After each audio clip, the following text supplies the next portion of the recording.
যোগাযোগ সহজ করতে সেতু নির্মাণ করা হলেও সেটিই এখন গলার কাটা। সেতুর সঙ্গে সংযোগ সড়ক না থাকায় এভাবেই যানবাহন থেকে নেমে ঠেলে নিয়ে যেতে হচ্ছে চালকদের।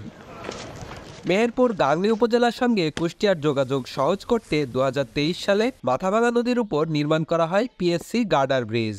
সেতুটির কুষ্টিয়া অংশে দৌলতপুর উপজেলার মধুগাড়ি সড়কের সঙ্গে সংযোগ করা হলেও মেহেরপুর গাংনী অংশের সংযোগ সড়ক তৈরি করা হয়নি। এতে সেতুটি থেকে কোনো রকম সুবিধা পাচ্ছেন না গাংনীবাসী। স্থানীয়রা জানায়, সংযোগ সড়ক না থাকায় পণ্য পরিবহন কিংবা রোগী আনা নেয়ায় ঘুরতে হয় 9 কিলোমিটার বেশি পথ। এতে আর্থিক লোকসানের পাশাপাশি ভোগান্তি পোহাতে হচ্ছে তাদের। ধান করে গম করে তার তো নিয়ে আসতে পারছে না। মালামাল আনতে হলে অনেক দূর ঘুরে আসা লাগে, এক্ষেত্রে আমাদের খরচটা বেশি পড়ে যায়। মানুষ চলাচল করতে পারছে না, তাহলে এই ব্রিজ করে লাভ হলো কি? সাধারণ মানুষ মনে করছে যে হয়তো জমিদাররা বাধা দিচ্ছে, কিন্তু আমরা তো কোনো বাধা দিইনি, আমাদের কোনো আপত্তি নাই। টাকা দেব করে ঘুরে নিয়ে বেড়াই, টাকাও দেয় না, কাজও করে না, আমরা লিখিতও দিয়েছি।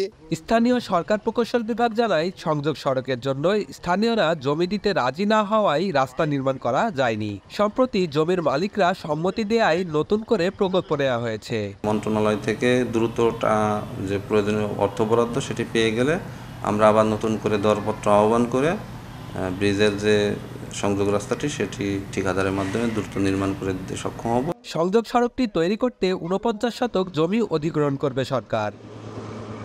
বেন ইয়ামিন, সময় সংবাদ, মেহেরপুর।